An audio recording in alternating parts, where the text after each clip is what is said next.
Assalamualaikum warahmatullahi wabarakatuh.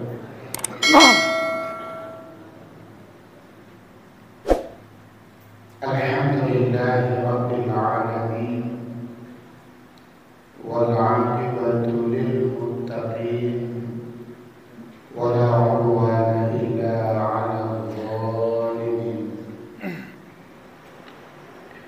Asyhadu an la ilaha illallahul malikul haqqul mubin wa asyhadu anna Muhammadan 'abduhu wa rasuluhu shadiqul wa'dil amin.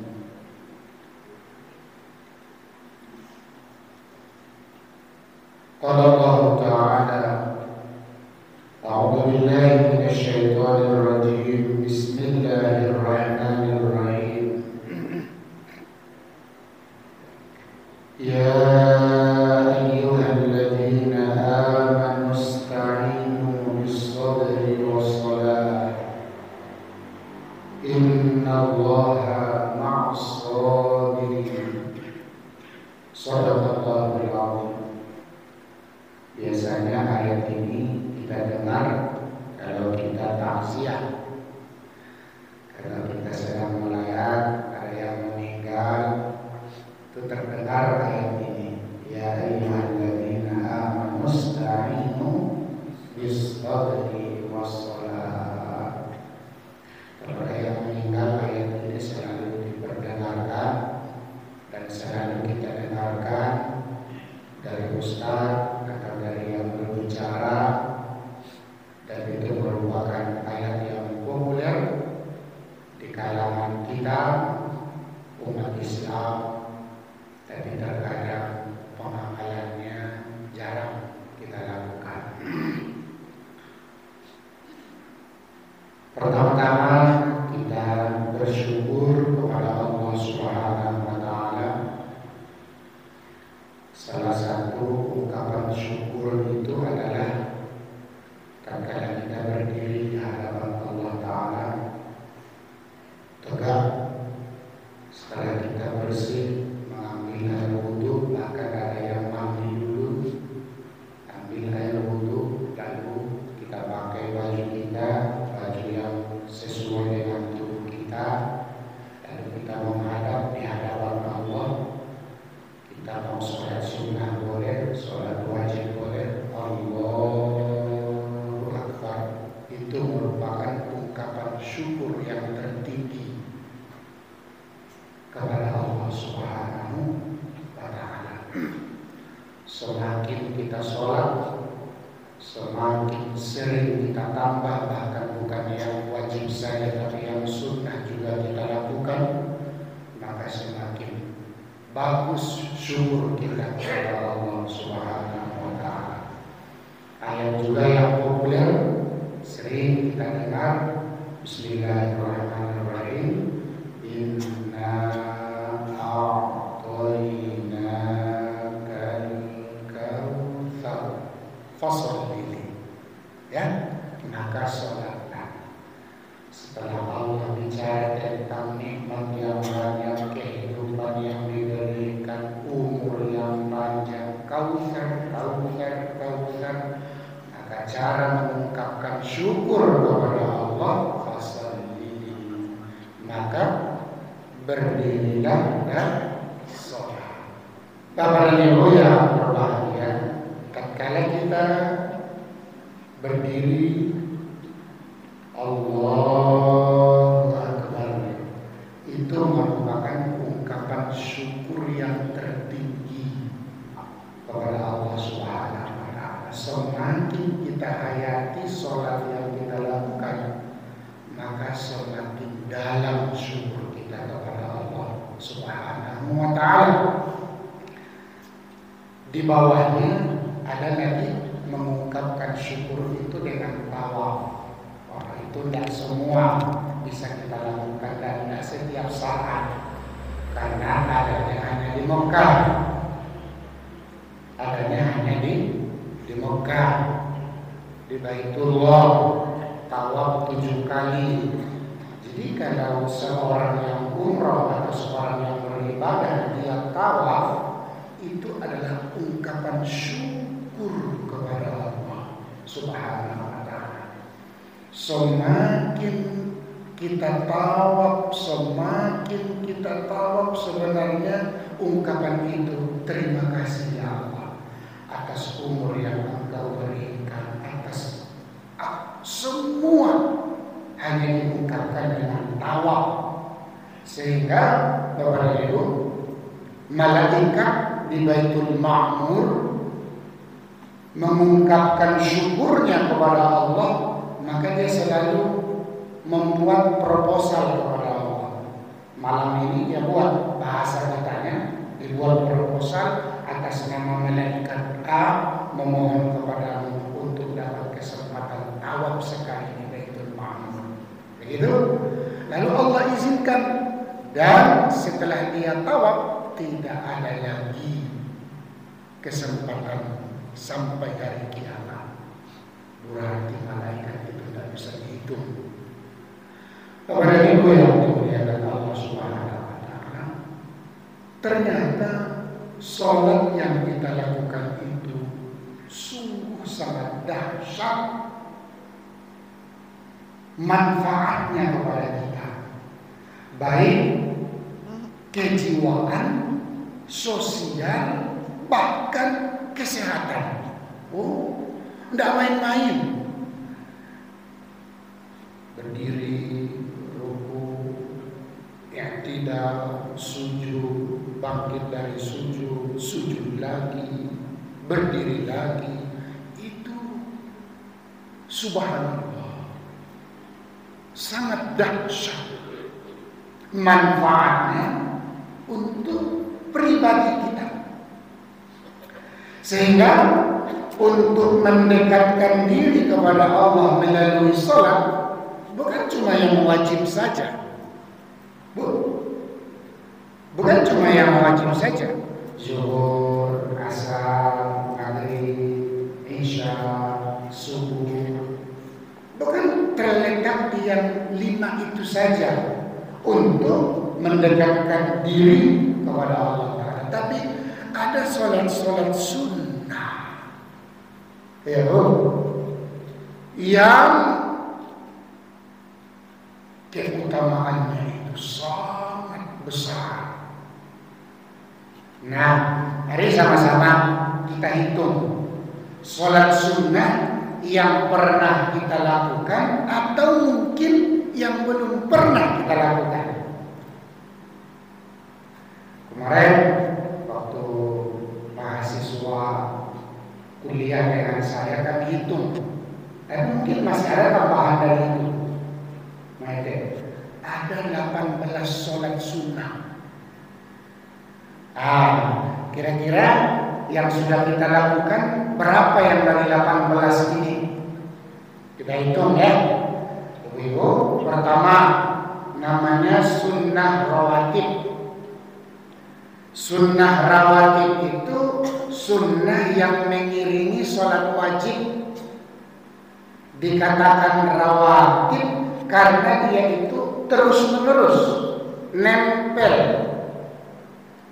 Makanya bahasa Arabnya gaji itu rotib. Rotib itu nempel setiap bulan. Bulan 1 ting ting ting ting bunyi. Bulan 1 besok ting ting ting ting bunyi. Itu namanya rotib dalam bahasa Arab. Ar-rotib asy-syahri, gaji per bulan. Beda dengan tunjangan. Kalau tunjangan kadang-kadang sekali 2 bulan, sekali 3 bulan, tidak jelas. Tapi kalau rotib, apapun ceritanya pasti bunyi. Itu rotib. Rawatib bahasa banyaknya. Makanya sholat sunnah rawatib itu yang nempel dengan sholat fardu. Kita hitung, bukan kita hitung, itu baru pertama. Selain setelah subuh dan setelah asar itu namanya rawatib. Ada qobaliyah, ada ba'diyah. Kalau qobaliyah itu sebelum sholat, Kalau ba'diyah itu setelah sholat. Oke, satu. Yang kedua, sholat sunnah apa lagi? Sholat sunnah istisqa. Sholat sunnah istisqa itu adalah sholat sunnah minta hujan. 2015 dulu pernah kita lakukan di GOR sana. Di saat itu kebakaran di Pekanbaru, sampai anak-anak diliburkan sekolah, semua ingin menyumbang masker. Tidak ada lagi satupun di antara kita yang tidak pakai masker, sampai udara itu udah berbau aja, ya kan? Lalu dihimbau sama Pak Bupati pada saat itu, lalu kita sholat istisqa di sana. Setelah sholat istisqa ada khutbahnya, baru turun hujan sorenya itu. Subhanallah, itu betul-betul dahsyat doa para jamaah itu. Doa istisqa pernah dilakukan, Bu? Pernah dilakukan? Mudah-mudahan sudah pernah. Doa. Yang ketiga, salat Idain, namanya salat Idul Fitri dan Idul Adha. Ini yang tidak pernah sholat pun kalau di agama Islam pasti datangnya, karena baju baru, rame di kantor bupati, ya kan? Menunjukkan baju barunya, datang keluarganya, orang semuanya berangkat ke lapangan, maka sholat Idul Fitri dan Idul Adha. Bahkan bagi perempuan yang berhalangan dianjurkan untuk datang, biarpun tidak sholat minimal menghadiri, kan begitu. 3 yang kita tahu. Yang keempat, ada namanya sholat taubat, sunat taubat. Bagi yang belum pernah melakukan, lakukan. Bagaimana caranya, Ustaz? Boleh setiap hari? Boleh. Caranya, usolli sunnatan taubati raka'ataini lillahi ta'ala. Seperti biasa 2 rakaat. Hadis salat kata Rasulullah, "Tsumma yastaghfirullah." Kemudian dia minta ampun kepada Allah, dia perbanyak istighfar. Orang sedang tidur dia duduk, astagfirullah, astagfirullah, astagfirullah, astagfirullah, astagfirullah, astagfirullah, astagfirullah, astagfirullah, astagfirullah. Berapa? 4. Yang kelima, kita itu ada namanya sholat tasbih. Sholat tasbih. Bagaimana sholat tasbih, Ustaz? Usolli sunnatan tasbihi raka'ataini lillahi ta'ala. 2 rakaat seperti biasa. Biasanya dalam rakaat pertama itu 75 tasbih. Rakaat kedua 75 tasbih. 2 rakaat itu 150 tasbih. Bagaimana cara membaginya, Ustaz? Ini kita kan sholatnya, Fatihah sudah dibaca, ayat sudah dibaca. Sebelum kita rukuk, habis membaca ayat, kita baca 15 tasbih. Subhanallah, alhamdulillah, wa la ilaha illallah, Allahu akbar. Subhanallah, alhamdulillah, wa la ilaha illallah, Allahu akbar. Subhanallah 15 kali. Dan habis itu kita rukuk, Allahu akbar. Bacaannya apa? Subhana rabbiyal azimi wa bihamdi 3 kali. Sebelum kita bangkit, baca 10 lagi. Subhanallah walhamdulillah wa la ilaha illallah wallahu akbar. Subhanallah walhamdulillah wa la ilaha illallah. Itu melatih kesabaran. Jujur, kadang-kadang nafas kita itu tersengal-sengal. Subhanallah. Itu paling bagus melatih nafas kita. Karena rukuk lama jadinya. Dan membaca pula. Itu faedahnya itu Allahu Akbar. Dari segi kesehatan, kita hitung lagi 25. Bangkit dari rukuk ya tidak, sami Allahu liman hamidah, Rabbana walakal hamd. Setelah itu baca 10 kali lagi. Subhanallah walhamdulillah wala ilaha illallah wallahu akbar 10 kali. 35. Lalu kita sujud. Allahu akbar. Baca lagi subhana rabbiyal a'la wa bihamdi. Baca 10 kali lagi. Subhanallah walhamdulillah la ilaha illallah subhanallah walhamdulillah 10 kali. Udah berapa? 45. Bangkit dari sujud. Allahu akbar. Rabbighfirli warhamni wajburni. Seperti biasa, sebelum kita sujud baca lagi 55 kali. Sujud lagi yang kedua. Allahu akbar subhana rabbiyal a'la wa bihamdi 3 kali. Baca lagi 10. Itu betul-betul jantung kita itu betul-betul dilatih itu. Allah terlatih. Sabar kita dilatih, jantung kita dilatih, ketenangan jiwa kita dilatih di situ. Berapa? 65. Dari sujud kedua mau berdiri ada namanya tomakninah. Tomakninah itu kalau Imam Syafi'i itu rukun itu. Cuma imam lain tidak seperti ini. Nah, ini sujud kedua. Sebelum kita berdiri ada berhenti di sini. Ini namanya tomakninah. Kalau Imam Syafi'i ini rukun ini. Di sini dibaca 10 lagi sebelum berdiri. Subhanallah. Baru kita Allahu Akbar. Rakaat kedua. Berarti 75. Pas kan? 75. Rakaat kedua sama. Setelah membaca at-tahiyatul kita baca 10 kali lagi. Pas 150 tasbih. 5. Sholat sunnah. Yang keenam, sholat sunnah tasbih, taubat saya sudah. Yang keenam, sholat tahiyatul masjid. Ada biasa ini. Bagi yang masuk ke masjid, dia sholat sunnah. Sebelum dia duduk, dia sholat sunnah. Kalau orang masuk ke Masjidil Haram Ka'bah, dia tawaf, ganti tahiyatul masjid. Ustaz, kalau saya dah tawaf, bisa nggak saya sholat tahiyatul masjid? Boleh.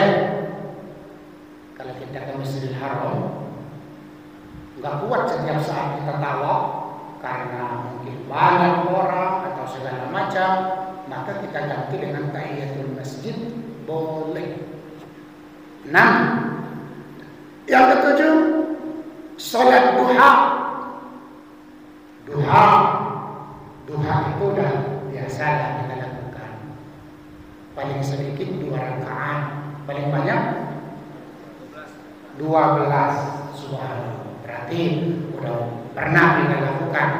Paling sedikit 2 rakaat, paling banyak 12 rakaat. 8. Salat sunnah witir. Witir ini kebiasaan kita kalau Ramadan.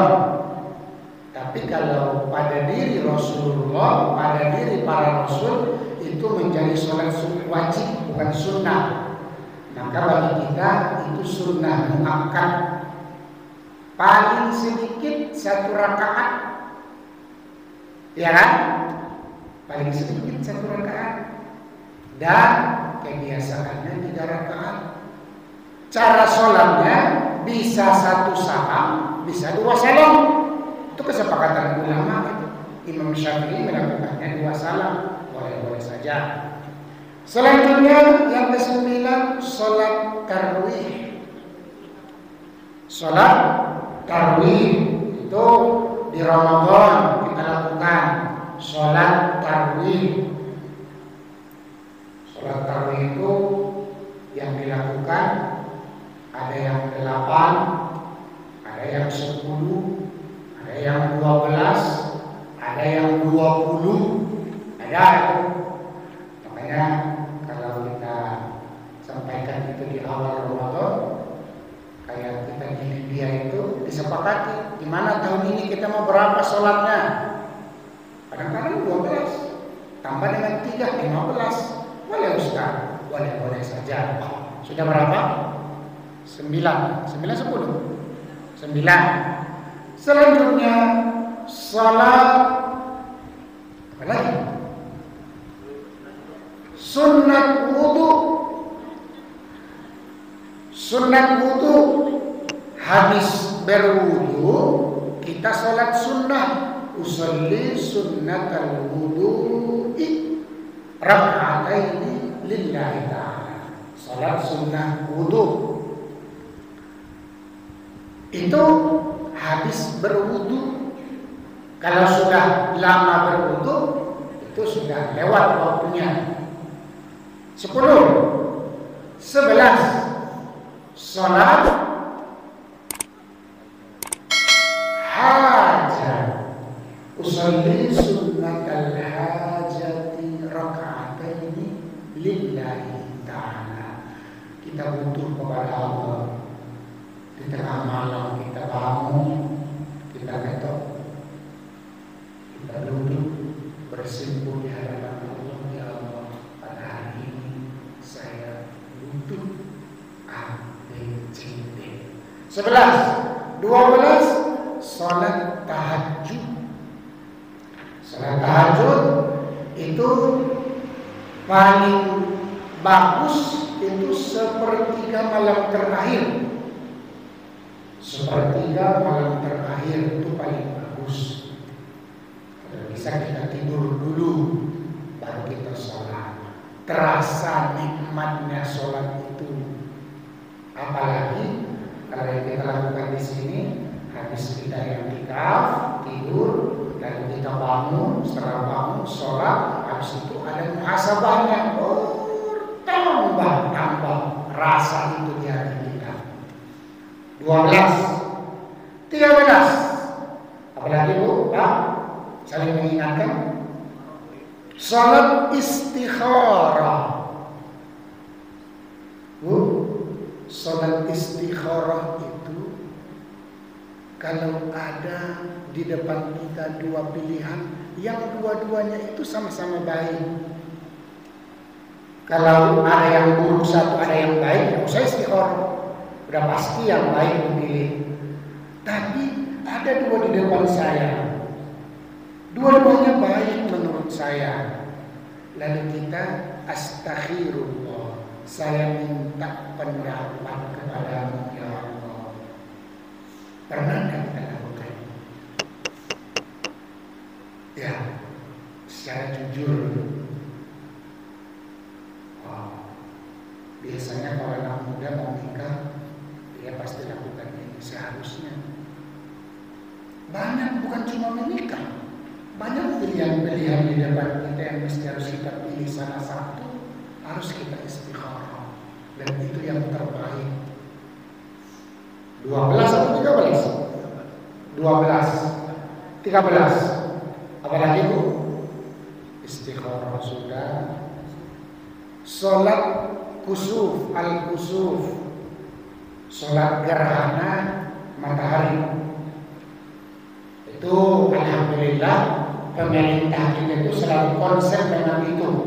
Kalau sudah ada fenomena gerhana, itu langsung Kementerian itu membuat surat ke bawah, membawa surat ke bawah, menurunkan ke bawah bahwa jam sekian, tanggal sekian, tahun sekian akan ada kusuf, maka silakan melakukan masjid-masjid melakukan sholat sunnah al-kusuf, gitu kan? Lalu yang ke-14, ke-15 al-khusuf, sholat gerhana bulan. Ini kusuf bulan ya? Kusuf bulan atau kusuf Ustaz? Kusuf matahari ya? khusuf pakai K matahari, khusuf bulan, agak sedikit sering tempat ini itu, apalagi ya jarang kalau datangnya, jadi harus diingatkan.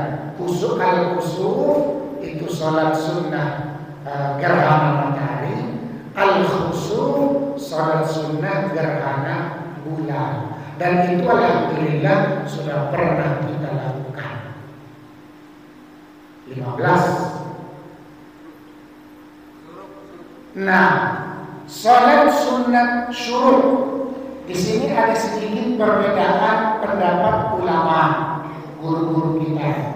Ada yang mengatakan al-syuruk itu adalah sholat duha. Ada yang mengatakan seperti itu. Ada yang mengatakan syuruk itu memang beda. Sholat syuruk beda dengan duha. Ya, kita ambil boleh yang nomor 2, boleh yang nomor 1. Syuruk itu kalau kita sholat berjamaah subuh di masjid, kita tidak keluar.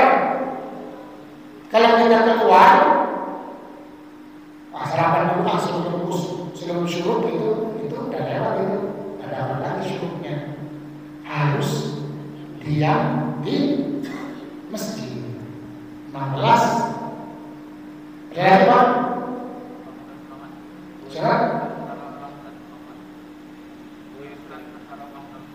Antara azan dan iqamah itu sudah rawatib tadi. Sudah masuk rawatib tadi, rawatib. Ada lagi Pak? Salat sunat fajar. Ya, salat sunat fajar ini sebenarnya banyak yang salah paham. Ya, salah paham karena yang wajib dari Rasulullah, beliau itu salat sunat fajar itu yang kita lakukan di qobaliyah subuh. Ya, itu masih masuk ke rawatib. Cuma sebahagian guru-guru kita itu dia lakukan, ada katanya sholat sunnah sebelum azan namanya sholat sunnah fajar. Sebenarnya namanya aja fajar. Kalau fajar itu kan subuh sebenarnya. Subuh. Fajar itu subuh. Gitu kan? Nah, maka saya lagi condong sebenarnya sunat fajar itu ke qobaliyah subuh. 16, masih ada 2 lagi. Saya juga ada catat kemarin. Apa lagi Bu? Sholat sunat ghaib itu sebenarnya itu fardu kifayah, sama dengan jenazah. Sholat mayit itu bukan sunat tapi wajib. Ya kan? Sholat ghaib contoh kita kemarin itu pas di awal-awal terjadi tanggal 8 November terjadi peperangan di Gaza, alhamdulillah kita langsung sholat ghaib kita itu. Nah ya, kita kunut ya, waktu itu kunut Jumat itu. Nah, maka dianjurkan untuk sholat ghaib itu sebenarnya fardu kifayah. Kalau sudah ada yang melakukan, maka gugur bagi yang tidak melakukan. Sama dengan jenazah. Masih ada Pak? Diingat-ingat Pak? Ada 2 lagi kemarin seingat saya 18. Apa Zat? Duha. Duha sudah tadi. Tahiyatul masjid sudah tadi. Ya? Salat sunat safar. Salat sunat safar ini saya dapatnya dulu waktu saya pernah jadi jamaah tabligh. Saya cerita dulu. Jadi di pesantren dulu, saya pesantrennya itu di Penyambungan. Kebetulan ustaz guru kami itu ada yang masuk jamaah tabligh. Sebenarnya jamaah tabligh itu kalau dari pekerjaannya tidak ada yang salah. Bagus sekali mereka orangnya penyawa, dakwahnya door to door. Jadi ini pertama kali saya tahu ini ceritanya. Jadi sebelum berangkat dakwah itu, maka guru kita itu menyuruh kita untuk sholat sunnah. Sholat apa saya bilang? Sholat sunat safar. Nah, kita kan tidak safar saya bilang. Seperti itu yang dilakukan oleh orang-orang dulu katanya. Nah, jadi memang ada dilakukan kalau kita berangkat hitungannya safar dalam perjalanan sudah sampai kepada 2 marhalah, maka kita disunatkan untuk sholat sunnah. Sholat sunnah mau di rumah boleh, mau di kamar kita juga boleh. Begitu indah, dan itu merupakan ungkapan syukur kepada Allah Subhanahu wa ta'ala. Masih ada Pak, Bu? Yang belum tersebut? Sholat sunat mutlak. Betul. Apa itu sholat sunat mutlak?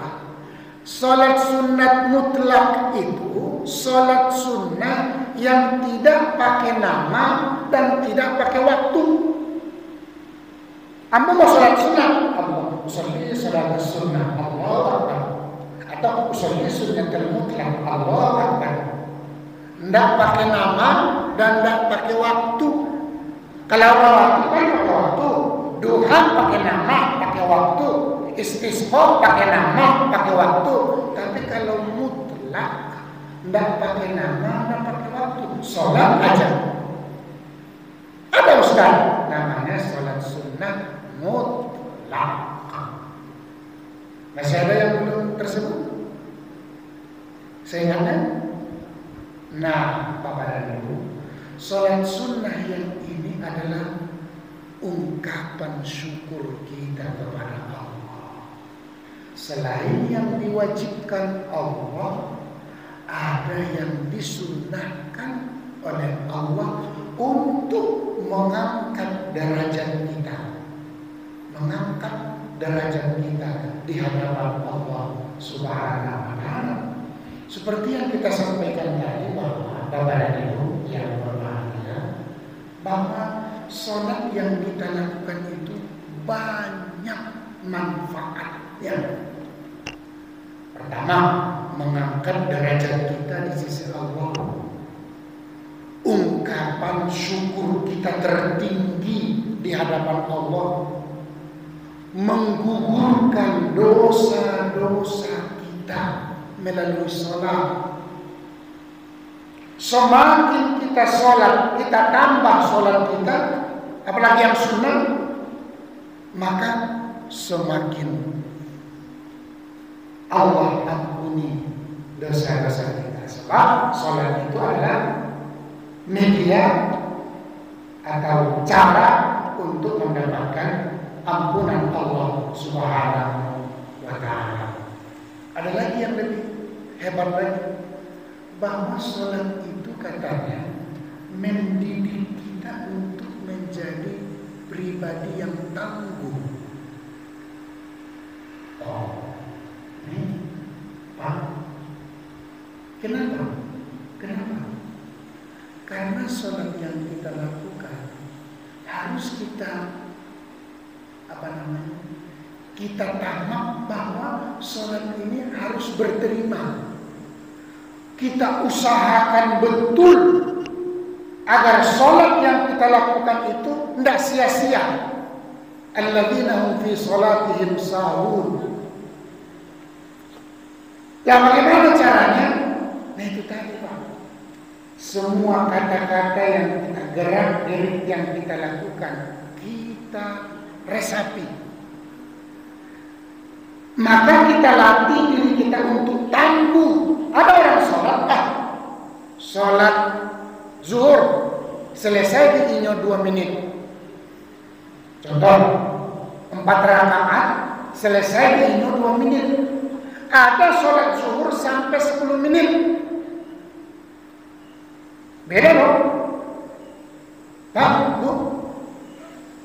Kalau kita sholat, kalau kita sholat, contoh saja Pak, pernah enggak yang sudah pernah berangkat umroh atau haji, pernah enggak terasa di kita kalau sholat zuhur dan asar lah yang enggak ada bacaannya? Pernah enggak kita rasa cepat? Nah, rukunya lama, sujudnya lama, i'tidalnya lama. Begitu Pak. Semakin lama sebenarnya sholat itu semakin baik. Kalau cepat-cepat itu tidak jelas manfaatnya.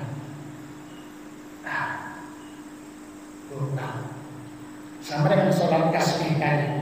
Coba bayangkan Pak, kalau kita hitung-hitung mungkin bisa 1/4 jam lebih, bahkan lebih. Coba dibayangkan. Subhanallah, alhamdulillah,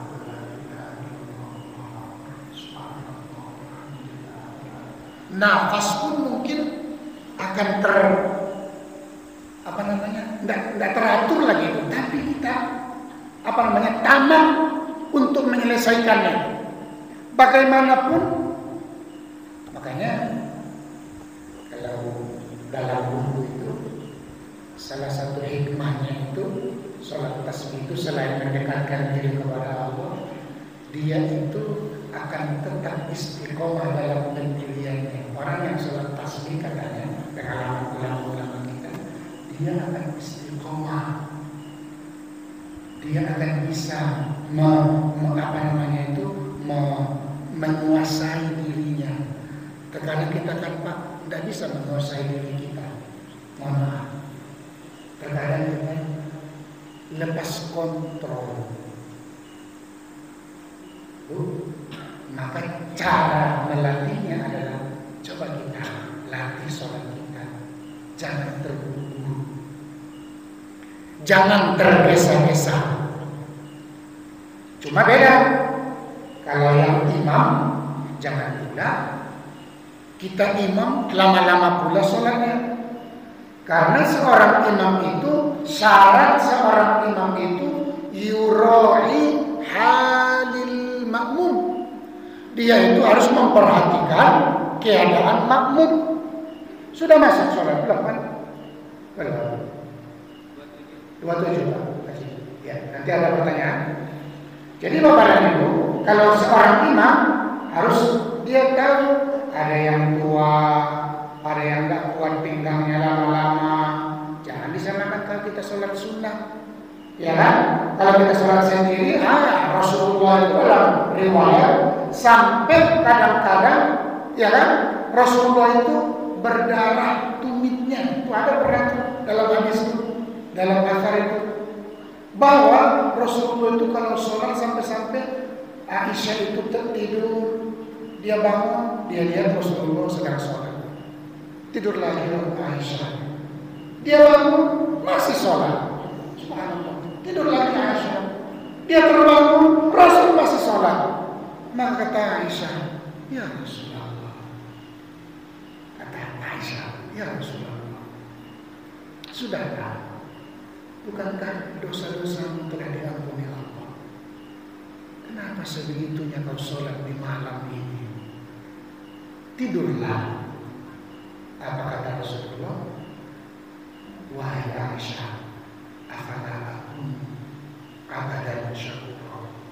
Wahai Aisyah, apakah saya tidak boleh seorang hamba yang bersyukur kepada Allah? Makanya sholat itu merupakan ungkapan syukur. Ibu dapat kabar gembira, sholat. Dapat yang menyenangkan, sholat. Itu kata Rasulullah SAW. Sehingga Aisyah itu sedikit cemburu. Kapan lagi tidur denganku ya Rasul? Seperti itu mungkin bahasanya seorang istri kepada suaminya. Mohon maaf, tapi Rasulullah tetap sholat. Artinya bahwa sholat yang kita lakukan itu adalah ungkapan syukur kepada Allah Subhanahu atas nikmat pemberian kesehatan, langkah yang ringan. Makanya pernah dalam riwayat ada seorang sahabat, dia itu badannya besar badannya besar.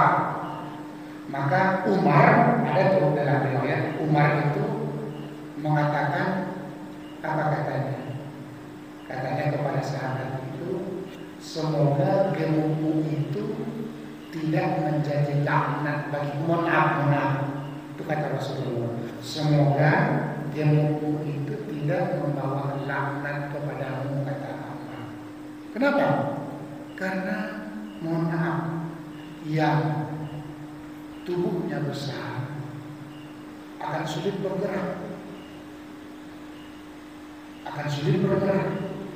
sulit untuk rukuk, sulit untuk sujud. Itu Umar yang mengajar. Jangan tersinggung ya, saya juga gemuk. Bapak Ibu yang dimuliakan Allah Subhanahu wa Ta'ala, maka sholat yang kita lakukan itu bukan sembarangan. Cara mendekatkan diri kepada Allah itu yang terbaik adalah melalui sholat. Baik, ada yang mau ditanya? Silakan, Pak Haji.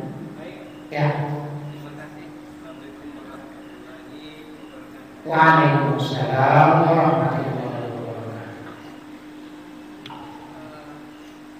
Dari 18 yang akan mereka tadi, memang tidak jelas sebenarnya. Secara teori sudah jelas. Iya. Bahkan ada yang sudah dilaksanakan. Iya. Tinggal 18 ini kan mengaktualisasikannya yang belum. Iya. Secara ilmu sudah, tapi secara aplikasinya dia ada yang belum. Oke. Oleh karena itu, salah satu dari 18 ini yang menarik buat saya, karena dulu pernah saya lakukan dalam sholat tasbih. Iya. Tasbih. Iya. Hampir 1 jam. Kapan ketika itu?